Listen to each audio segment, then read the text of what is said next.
अस्सलाम वालेकुम। मेरा नाम कदस बट। आज साल का और इस महीने का आखिरी दिन है। रात को आप लोगों ने न्यू ईयर सेलिब्रेट करना है।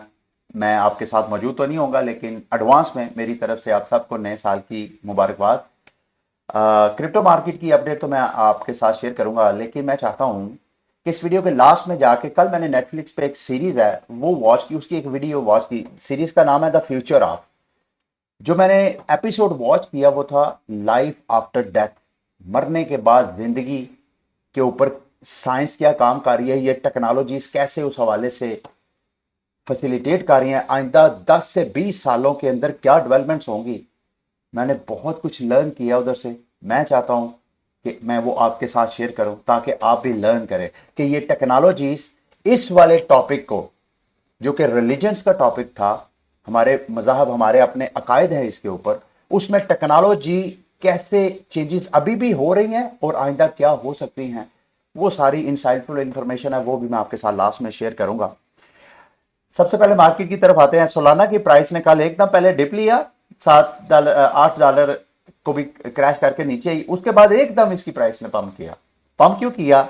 इस वजह से क्योंकि विटालिक बटरन सोलाना को सपोर्ट करने के लिए पब्लिकली उन्होंने एक ट्वीट कर दी। ट्वीट क्या की? उन्होंने कहा मुझे कुछ स्मार्ट लोगों ने बताया है कि सोलाना की कम्युनिटी में कुछ बड़े काबिल कद्र डेवलपर हैं, और इस वक्त जो सोलाना की सूरत हाल हो जा रही है उसमें जितने अपॉर्चुनिस्टिक पैसे और मफाद परस्त टोला है इस कम्युनिटी के अंदर, वो वॉश आउट हो रहा है।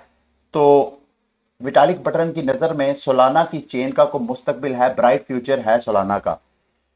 सोलाना साथ विटालिक बटरन कहता है मेरे लिए ये बड़ा मुश्किल है बाहर से बैठ के देखना कि अंदर चल क्या रहा है कम्युनिटी के अंदर, क्यों कम्युनिटी इतना क्रैश कर रही है। लेकिन आई होप, विटालिक कहता है मैं उम्मीद करता हूं कि कम्युनिटी जो है वो चांस उसको मिलेगा थराइव करने का, बढ़ने का। इसके ऊपर जो है मेरा ख्याल है कम्युनिटी ने अच्छा रिस्पॉन्स दिया, शायद इसी वजह से प्राइस जो है दोबारा एक पंप की। अभी बहरहाल फिर जब तक जो इंटरनल इश्यूज है वो रिजॉल्व नहीं होते तो जाहिर बात है ये आप ये नहीं कह सकते कि क्या अब सोलाना जो है वो रिकवरी की तरफ जाएगा। बहरहाल राज गोकुल जो को फाउंडर है सोलाना के, उन्होंने वेलकम किया।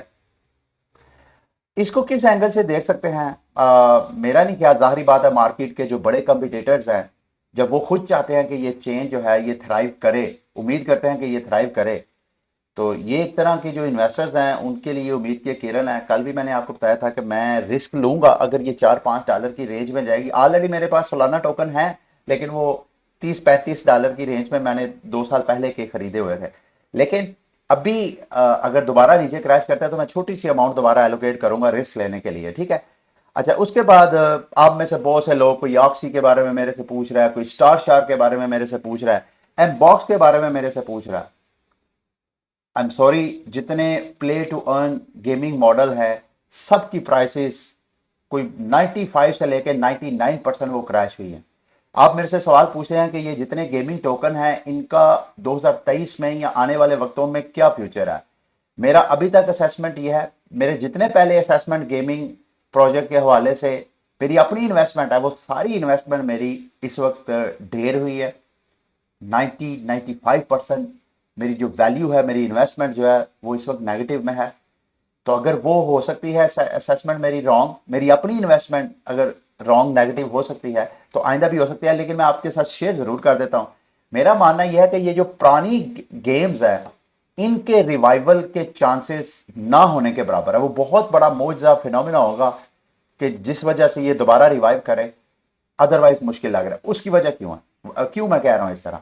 क्योंकि इस वक्त जितने सस्ते इनके एनएफटीज, इन गेमिंग तो जितने प्रोजेक्ट्स हैं इनके एनएफटीज जितने सस्ते हैं, इतने में मतलब एक जो ऑक्सी है जो कि $1000 की मिलती थी, वो अब बड़ी आसानी से $100 $50 की रेंज में, अच्छी ऑक्सी की मैं बात बता रहा हूं, वो मिल रही है। अब जिस जिस बंदे ने इन सस्ती एनएफटीज को इस वक्त बाय किया है तो वो सारे क्या करेंगे?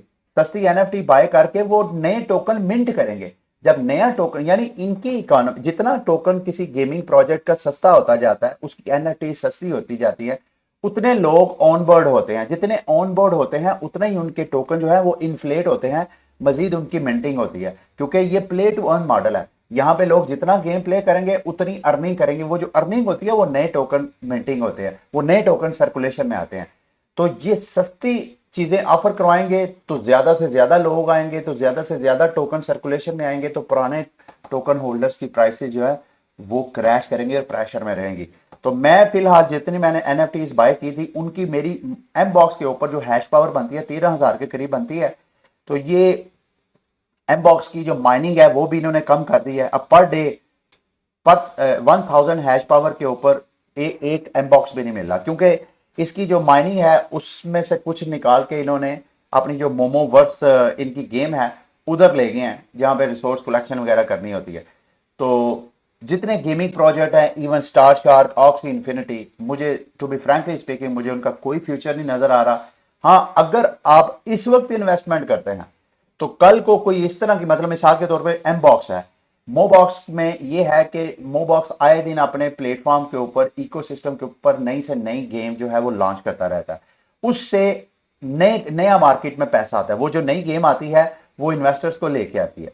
तो उससे एमबॉक्स, मतलब ये बिल्कुल जीरो चांसेस नहीं है, चांसेस हैं लेकिन बहुत कम हैं चांसेस। इसी तरह मिन स्वैप के हवाले से मैं आपको बताऊंगा। मिन स्वैप आपको पता है कार्डानो के ऊपर सबसे बड़ा डेक्स है। अगर कार्डानो बचेगा तो मिन स्वैप जो है ये भी थ्राइव करेगा और ये भी बचेगा। और यहां पे मैंने अपने टोकन जो थे वो स्टेक किए थे और आहिस्ता आहिस्ता मैं यहां से जितनी फार्मिंग कर रहा हूं टोकन्स की, वो मैं उसको एडा में दोबारा कन्वर्ट करता जा रहा हूं।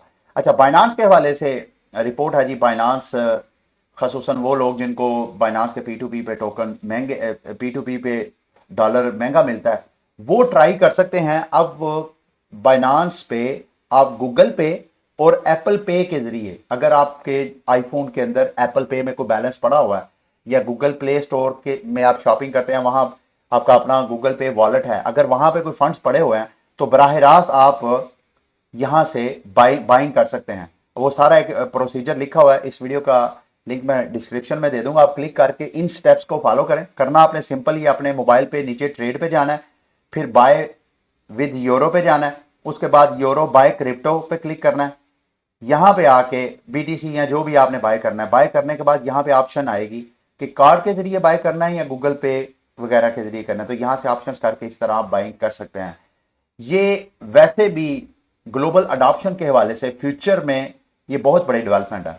ये इस तरह यूजर्स को बाइनांस जो है मजीद ऐसे इन्वेस्टर्स को जिनके पास ऑप्शन नहीं है कि वो बैंकिंग चैनल से इन्वेस्टमेंट करें क्रिप्टो मार्केट में, इन चैनल के जरिए अगर वो इन्वेस्टमेंट करते हैं तो इस तरह क्रिप्टो अडॉप्शन जो है वो इंक्रीज होती है। अच्छा जी, डोज कोइन के हवाले से इंफॉर्मेशन है वो आपके साथ शेयर करता हूँ। डोज कोइन की प्राइस इस वजह से क्रैश की है 12% पिछले 7 दिनों से, क्योंकि इनके जो कोड डेवलपर हैं मिची ल्यूमिन, उन्होंने कहा जी कि डोज कोइन जो है वो प्रूफ ऑफ स्टेक की तरफ शिफ्ट नहीं कर रहा फिलहाल, लेकिन आइंदा इस तरह there is a plan to provide the community with a proposal. वो कम्युनिटी को बाकायदा प्रपोजल पेश करेंगे जो कि रवायती जो प्रूफ ऑफ स्टेक मॉडल है उनसे थोड़ा डिफरेंट होगा। तो लेट्स सी, ये भी डेवलपमेंट आपने अपने जेहन में रखनी है अगर आपकी डोज कोइन में इन्वेस्टमेंट है। और दूसरा, पाए टोकन की कल जब मैं बात कर रहा था उस वक्त कोइन मार्केट कैप पे प्राइस थी वो $45 के करीब, लेकिन ये प्राइस कल जनाब दोबारा पंप की और इस वक्त प्राइस जो है $300 के ऊपर ट्रेड हो रही है। ह्यूबी जो कि जस्टिन सन का अपना एक्सचेंज है, मैं आपको कल बता चुका हूं कि ये जो पाए के टोकन इन एक्सचेंजेस पे ट्रेड हो रहे हैं ये रियल टोकन्स नहीं है। रियल टोकन की वैल्यू मेरी असेसमेंट के मुताबिक शिबा इनो की तरह कहीं जीरो के बाद स्टार्ट होगी। तो यहां पे अगर आपने इन्वेस्टमेंट पॉइंट ऑफ व्यू से करना तो यहां बाय नहीं करना, हाँ ट्रेडिंग करके प्रॉफिट कमा सकते हैं। यहाँ पे एक बंदे ने मुझे रिप्लाई किया कि उसने $4 पे ये बाय किया था ह्यूबी, और सॉरी पाई टोकन ह्यूबी प्लेटफॉर्म पे, और उसने जनाब पता नहीं बकौल उसके उसने अच्छा खासा ट्रेडिंग करके प्रॉफिट कमाया। तो ट्रेडिंग के अंदर प्रॉफिट और लॉस दोनों होता है। इन्वेस्टमेंट तो ये है ना कि आपने टोकन लेके रख लिया, तो आप ट्रेडिंग में अगर आप समझते हैं कि आप ट्रेडिंग कर सकते हैं तो आप पाई पे अभी भी ट्रेडिंग करके प्रॉफिट टेकिंग कर सकते हैं। मार्केट की कुछ अच्छी अच्छी न्यूज़ की तरफ आते हैं जी। बहामास की जो सिक्योरिटी एंड एक्सचेंज कमीशन है उन्होंने कहा है कि जब FTX ने अपना बैंक्रप्सी फाइल की थी और उसके बाद हैकिंग की एक रिपोर्ट हुई कि वहां पे हैकर जो है वो फंड निकाल है, उस दौरान सिक्योरिटी एंड एक्सचेंज कमीशन ने FTX के कुछ एसेट्स जो थे अपने सीज कर लिए थे, अपनी कस्टडी में ले लिए थे। कहा यह जा रहा है कि उनकी जो वैल्यू है 3.5 बिलियन के करीब बनती है, और मोस्ट लाइकली अब ये को अदालतें जो हैं वो सारा इस केस को देख रही हैं। मुमकिन है ये वाले फंड्स भी वापस होए, रिटर्न होए, और अगर रिटर्न होएंगे तो जो इन्वेस्टर्स हैं बेचारे, जिन लोगों के फंड्स थे इस एक्सचेंज पे, उनको रिफंड हो गए पैसे। ये FTX जापान की तरफ से खबर आ रही है कि FTX की जो जापान की जो थी फर्म, उन्होंने फरवरी से, अगले साल फरवरी से बाकायदा जो डिपॉजिटर से, कस्टमर से उनके फंड्स रिफंड करना शुरू कर दिए। जितने उनके पास फंड्स थे वो सारे फंड रिफंड होंगे। दूसरा, एक और ग्रे स्केल जो मार्केट के ट्रबल में है, एक तो ये है वेलकायरी।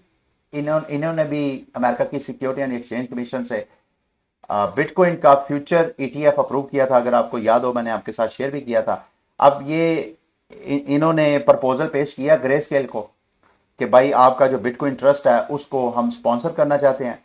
लेट्स सी इनके जो ग्रे स्केल के इन्वेस्टर्स हैं, उन वो जो शेयर होल्डर्स हैं, वो क्या उस प्रपोजल पे रिस्पॉन्स करते हैं। अगर तो मोर देन 50% ने एक्सेप्ट किया तो ग्रे स्केल की जो टेंशन है ये रिलीज हो सकती है। अगर वो रिलीज होगी तो अगला साल जो है उसमें आपको जो क्रिप्टो क्रैशेज हैं उनमें मतलब कमी आपको नजर आ सकती है। दूसरा, मैं एक जगह और पढ़ रहा था, चंद दिन पहले मैंने आपके साथ शेयर किया था कि कोर साइंटिफिक अमेरिका की जो टॉप बिटकॉइन माइनिंग फैसिलिटीज हैं, पब्लिकली ट्रेडेड फैसिलिटीज, वो भी बैंक्रप्सी फाइल कर रही हैं।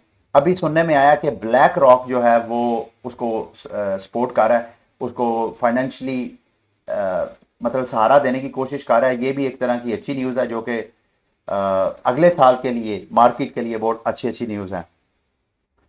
अच्छा जी, ये एक हेज फंड है जिनके पास 2 बिलियन से ज़्यादा के एसेट्स हैं हेज फंड के पास।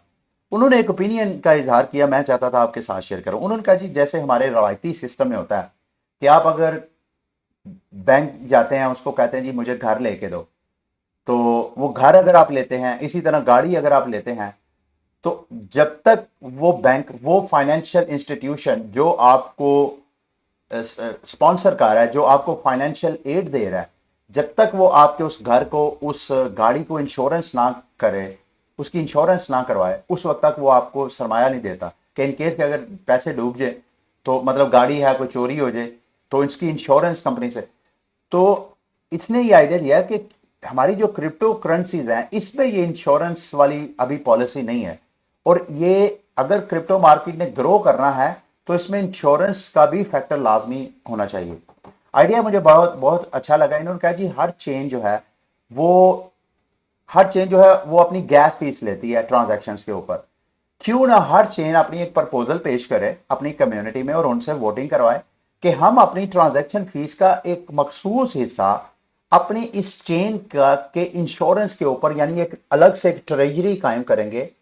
उस ट्रेजरी में ट्रांजैक्शन फीस का एक मखसूस हिस्सा को 5%, 10%, 1% वो हम उस ट्रेजरी में फेंकते जाएंगे कि इन केस के कल को कभी कोई फाइनेंशियल कोई ट्रबल में आती है वो चेन, तो उस ट्रेजरी से वो अपने ही फंड से वो एक तरह की इंश्योरेंस अपनी बनाते जाएंगे कि इन केस कोई ट्रबल आती है तो वहां से थोड़ा बहुत हेल्प आउट हो सकती है। आइडिया बुरा नहीं है, ये बहुत अच्छा आइडिया है। मैंने कहा मैं आपके साथ शेयर कर दूं, आपके नॉलेज में होना चाहिए। अच्छा जी, रिपल ने कंट्री है आइसलैंड, एक कंट्री पलाओ, इसे अगर मैं सही प्रोनाउंस कर रहा हूं, इनको स्टेबल कॉइन बिल्ड करके दिया है जो कि यूएस बेस्ड स्टेबल कॉइन है रिपल की अपनी लेजर के ऊपर। रिपल का यही काम है, रिपल, स्टेलर, ये जो चेन्स हैं इनका काम यही है कि जितना रवायती फाइनेंशियल सेक्टर है, कंट्रीज हैं तो उनको CBDCs लॉन्च करने में फैसिलिटेट करेंगे। अगर कोई बैन अल-कौमी इदारा है, मल्टीनेशनल कंपनी है, उन्होंने क्रॉस बॉर्डर अपनी पेमेंट्स में फैसिलिटेशन लेनी है, तो उसको ये अपने अपने लेजर में फैसिलिटेट कर सकते हैं। तो ये इसी वजह से रिपल की प्राइस भी आपको थोड़ा बहुत पंप होती हुई नजर आ रही है। उसकी वजह यही है कि रिपल मुख्तलिफ कंट्रीज के साथ जो है वो कोलैबोरेशन कर रहा है, पार्टनरशिप कर रहा है। और ये जो छोटी छोटी कंट्रीज होती हैं, ये कंट्रीज जिनकी पॉपुलेशन लाखों में होती है, जैसे हमारे लाहौर और कराची की जितनी पॉपुलेशन है, इतनी पॉपुलेशन की कंट्रीज दुनिया में मौजूद है। ये अब इनके जो हेड हैं, सबको अंदाजा है कि अगर इस इंडस्ट्री को अडॉप्ट किया जाए तो उससे उनके माली मसाइल में इजाफा नहीं होगा, बल्कि माली मसाइल में कमी आएगी। तो इस तरह छोटे छोटे कंट्रीज हैं वो अपने आप को ग्लोबल क्रिप्टो हब बनाने की तगोदो में लगे हुए हैं कि वो ज़्यादा से ज़्यादा इंडस्ट्री और इसके पार्टिसिपेंट्स को अपने मुल्क में ज़्यादा से ज़्यादा ऐसा अच्छा इन्वायरमेंट दें जिस इन्वायरमेंट की वजह से वहाँ पे नए नए बिजनेसेस लॉन्च हो और वहाँ जॉब्स भी क्रिएट और वहाँ रेवेन्यू भी जनरेट करें। लास्ट में जी मैंने आपको बताया था लाइफ आफ्टर डेथ, वैसे तो हमारे अकायदे इस हवाले से, लेकिन जो टेक्नोलॉजी इस वक्त काम कर रही है, आप में से बहुत से लोगों को ऑलरेडी पता होगा कि अब जो वॉइस क्लोनिंग है, यानी ये जो मेरी गुफ्तगू है, मार्केट में ऐसे आर्टिफिशियल इंटेलिजेंस बेस्ड सॉफ्टवेयर आ गए हैं।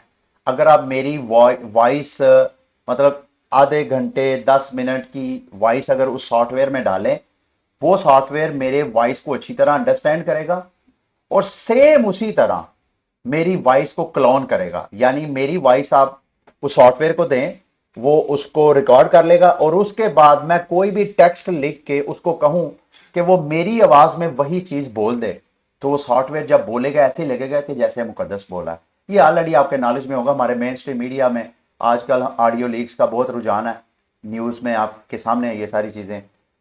तो हमारे जो बड़ी बड़ी शख्सियात है, ताकतवर शख्सियात, उनकी ऑडियो लीक्स हो रही हैं, वो आगे से कहते हैं जी कि ये जेन्युइन नहीं है, ये उनका मानना ये है कि ये इसी तरह वॉइस क्लोनिंग के जरिए हो रहा है।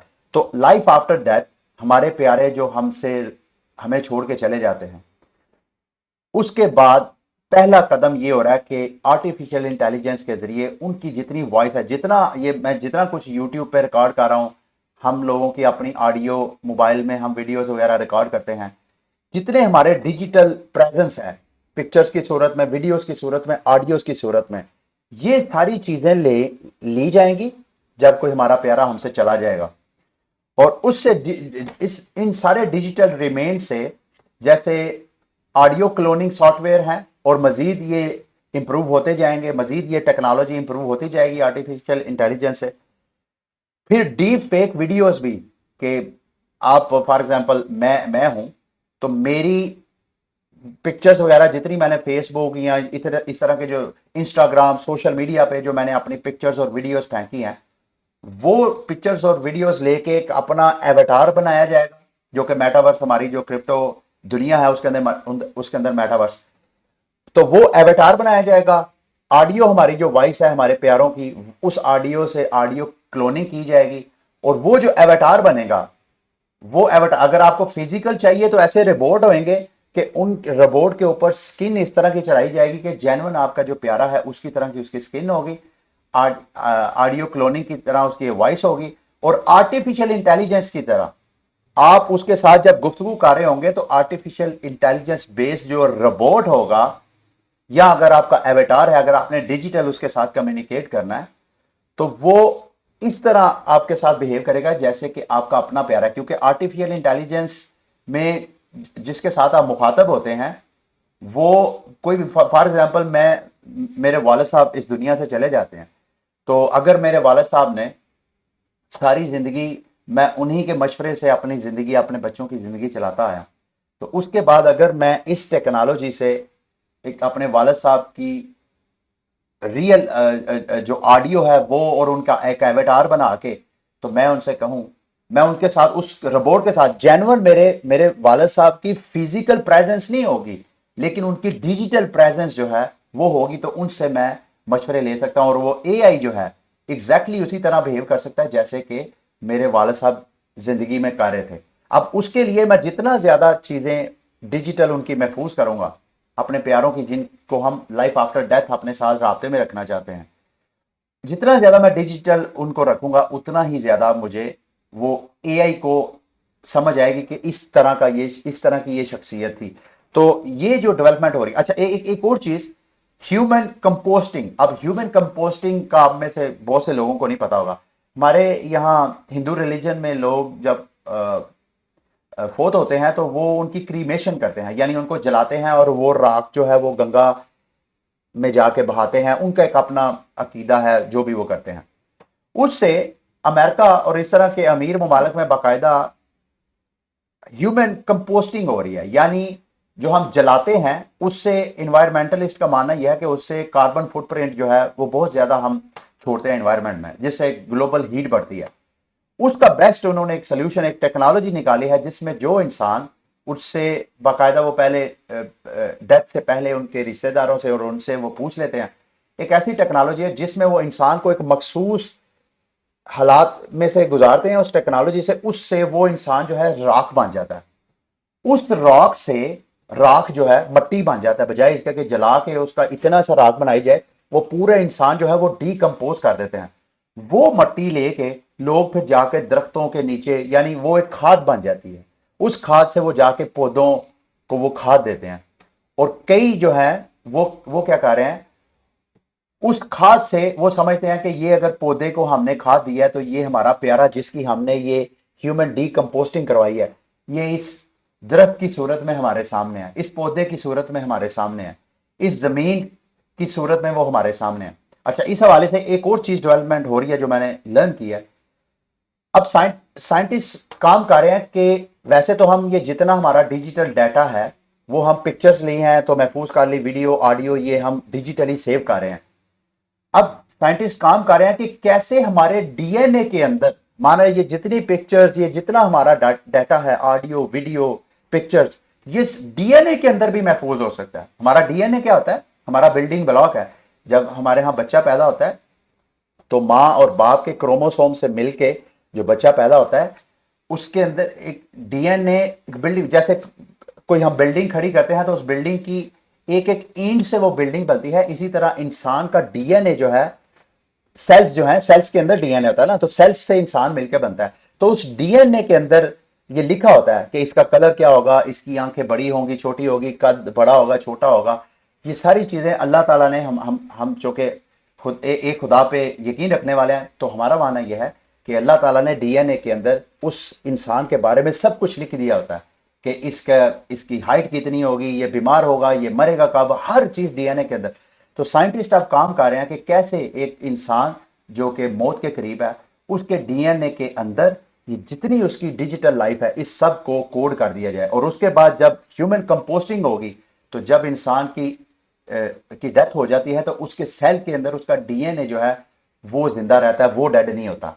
उसकी इंसान की सारी इंफॉर्मेशन, उसका जो कोड है वो वो वो इटरनल है, वो उसको डेथ नहीं है। तो उस डीएनए के अंदर अगर ये सारी चीजें डाल दी जाएं और उसके बाद वो जो राख है वो उस दरख्त में डाल दी जाए, तो इस डॉक्यूमेंट्री में बताया जा रहा है जी आइंदा 10 से 20 सालों के अंदर इंसान इस तरह ह्यूमन कंपोस्टिंग के जरिए अपने प्यारों की करवाएंगे और उस राख से एक दरख्त में वो आप खाद डालेंगे, उस दरख्त के साथ जाके अपनी वो टेक्नोलॉजी अटैच करेंगे और उधर से एक एवटार बाहर निकलेगा, तो वहां पे जाके उनके साथ ग्रीव कर सकता है, उनके साथ अपने दुख शेयर कर सकता है। ओबियसली अब ये सारी चीज़ें सिर्फ ज़रूरी नहीं ऐसा हो, लेकिन जिस तरह टेक्नोलॉजी जिस तरीके से जा रही है, मैंने ये सारी डॉक्यूमेंट्री देखी है, उस डॉक्यूमेंट्री में बाकायदा जो डेवलपमेंट्स हो रही हैं वो बता रहे हैं ये चीज़ें हो रही हैं। आई डोंट नो ऐसा होता है या नहीं, अगर होता है तो हमारे समाज के ऊपर क्या उसके असरात होंगे। ये सारी चीज़ें ऐसी हैं, बाज़ लोग जो बिलीवर्स हैं, स्ट्रॉन्ग बिलीवर, उनके लिए ये बड़ी खौफजदा डेवलपमेंट्स भी हो रही हैं।